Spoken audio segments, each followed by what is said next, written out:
Alright guys, here today's top stories in All to the World segment. Number 1. To the best of my knowledge, Farouk Kibet has never set foot in a courtroom. And soon, it might just happen. Let me put things into context for you. You see, here's what Farouk Kibet had to say about Martha Karua yesterday. Acha niwaulize, Uhuru Kenyatta si mnasema ameenda retire? Kweli mkipima ameenda retire? Anatafuta nini? Acha tuhesabu. Mimi kwa sababu nimekuja hapa na mnisikize vizuri na msichukulie msaa. Uhuru Kenyatta anafaa kwenda, kwanza yeye ni tajiri by nature.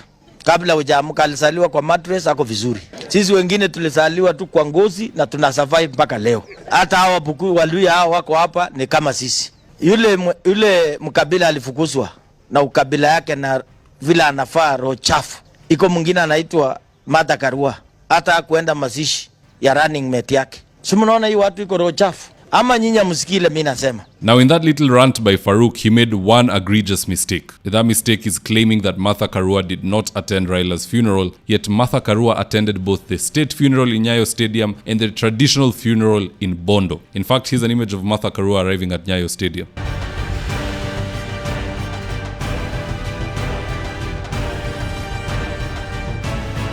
And here she is in Bondo.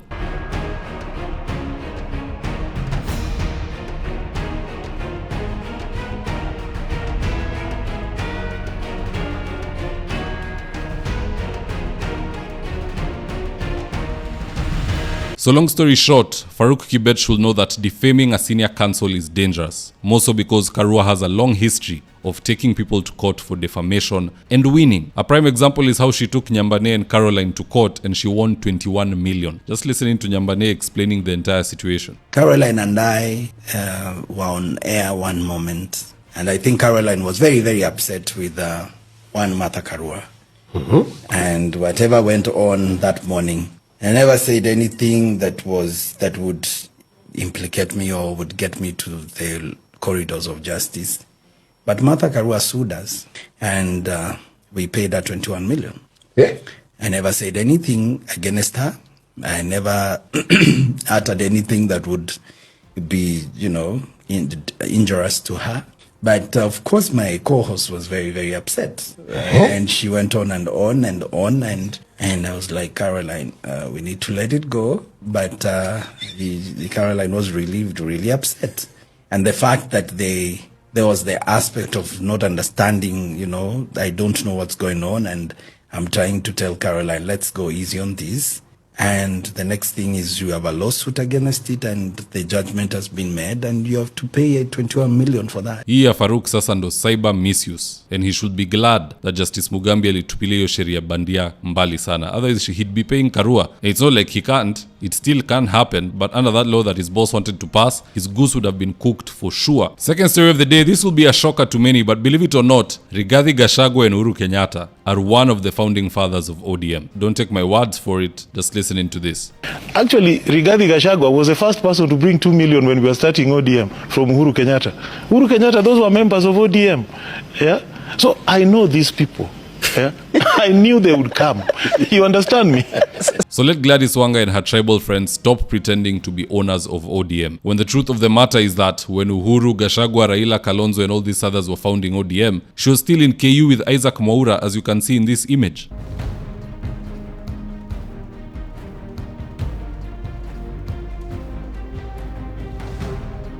So Mheshimiwa Wanga, you cannot purport to ban a founding member of ODM from Luo Nyanza. That is a taboo. Kwanza muregeshe ile 2 million with interest. Now it is probably worth 200 million. Ili muban Gachagua. Third and final story of the day. After Raila's passing, Omoshwanawa is now lamenting that leaders are no longer picking his calls. Just have a look at this post and I quote, "Baba hata hujalala siku mbili, viongozi wa ODM wameacha kuchukua simu zetu." Now this is what Kenyans had to say in response. Omosh, ingia mjengo kama wanaume wengine. Hapana lilia watu online bwana. Ingia mjengo. Mlikuwa mmezoea mbaya. Mna blackmail wabunge kwa mzee. Wabunge wanawatumia pesa. Sasa hii hakuna mahali mnaenda kwa blackmail. Ingia mjengo. Wacha kupiga nduru. Bado hujalia. Utalia mpaka babu lisitoke kwa mapua. Hakuna mambo ya handout sasa hii. Handout ilisha. Handout imeisha. Ingia kazi kama wanaume wengine. Ingia mjengo. Ingia hoka, ingia manamba, enda fanya kazi kama wanaume wengine. Ile wakati ya blackmail wabunge kwa mzee ndio mpewe pesa, mpewe handouts, imeisha. Fanya kazi brother. Hakuna, sio lazima. Nani alikwambia mbunge lazima akupee pesa? Nani alikwambia lazima viongozi wakupee pesa? Kwa ulikuwa umepewa pesa ya kukupea? Ingia mjengo bwana. For those who don't know, that post is not just about Omosh 1 hour. Soon even the likes of Junet Mohammed will have to find themselves new careers if they haven't done so already. Because according to those who've taken the yardstick and measured the ground, there is no coming back for Junet. Just listening to Fanyamambo. I don't think Junet Mohammed is going to be re-elected in Migori again. Never. Imeisha. Because, si ataambiwa wewe ni Msomali. You know, he survived because Baba gave him the ODM ticket. Now is the time to learn a new skill. Watu wajifunze coding, wajifunze AI, wajifunze hii mambo yote ambayo walifikiria hawatahitaji siku moja. Now at the end of the day guys, that's just my opinion. Do let me know your own comments in the comment section below and I'll do the best to read them and to give you a response. So with that is today's ad of the day. If you're in need of electrical wiring, solar installation or electrical fittings such as strip lights, snake lights, downlighters or chandeliers, contact Engineer Wycliffe at 0707 476602 and he'll get your house dapped up.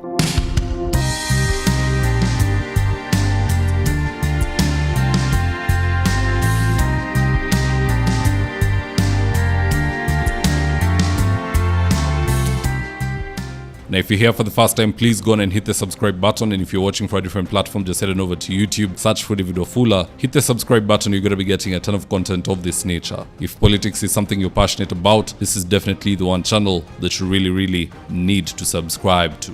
All right, guys, adios.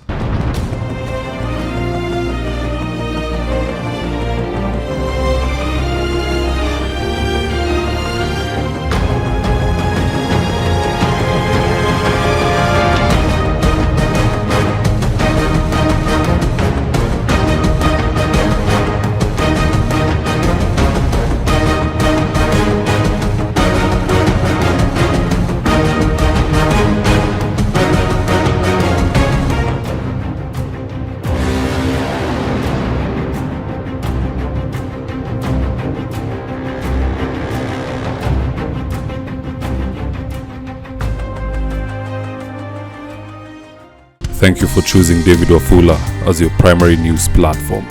We put countless hours in research, recording, and editing. By showing up each and every day to watch our videos, you encourage us to generate more videos for the viewers.